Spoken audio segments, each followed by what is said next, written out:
እኔ መልግን ይህን ዚክር በማለቴ ግን ምንድነው የማገኘው ጥቅም? የትኛውን? ሱብሃንአላህ ወቢሐምዲሂ ረሱላችን አለይሂ ሰላቱ ወሰላም እንዲህ ብለዋል። ይህንን ዚክር ሱብሃንአላህ ወቢሐምዲሂ ያለ ከነጋ 100 ጊዜ ያለ ሰው ወንጀሎቹ እንደ ባህር አረፋ እንኳን ቢበዙ በአላህ ፍቃድ ይማርለታል ብለዋል። እሺ ላ ሐውለ ወላ ቁወተ ኢላ ቢላህ ብለስ?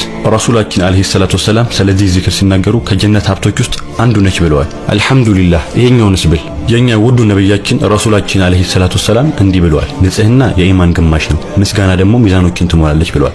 በሰማይና በምድር ያለውን በሙሉ ትሞላለች ብለዋል። እሺ ሱብሃንአላህ ወልሐምዱሊላህ ወላ ኢላሃ ኢላላህ ወላሁ አክበር ይህንንስ ብል? ይህ ዚክር በአላህ ሱብሃነሁ ወተዓላ ተወዳጅ ከሆኑ ነገራቶች ውስጥ አንዱ ነው። ታዲያ ይህን ዚክር ስንል ወንጀሎቻችን ዛፍ ላይ እንዳሉ ቅርንጫፎች ይራገፋሉ።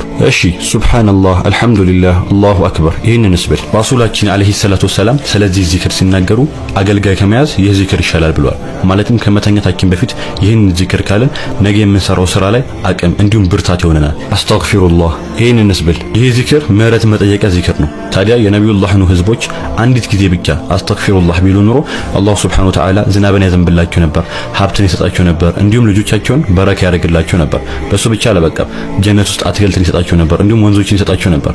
ይህ ዚክር ይህን ያህል አቅም አለው። እሺ አያተል ኩርሲንስ ብቀራ? ይህን የአያተል ኩርሲ አንቀጽ ብንቀራ አላህ ሱብሓነሁ ወተዓላ ከሰማይ ጠባቂ ይልክልናል። እንዲሁም ደግሞ እስኪነጋ ድረስ ሸይጣን በእኛ አጠገብ አይደርስም። እንዲሁም ደግሞ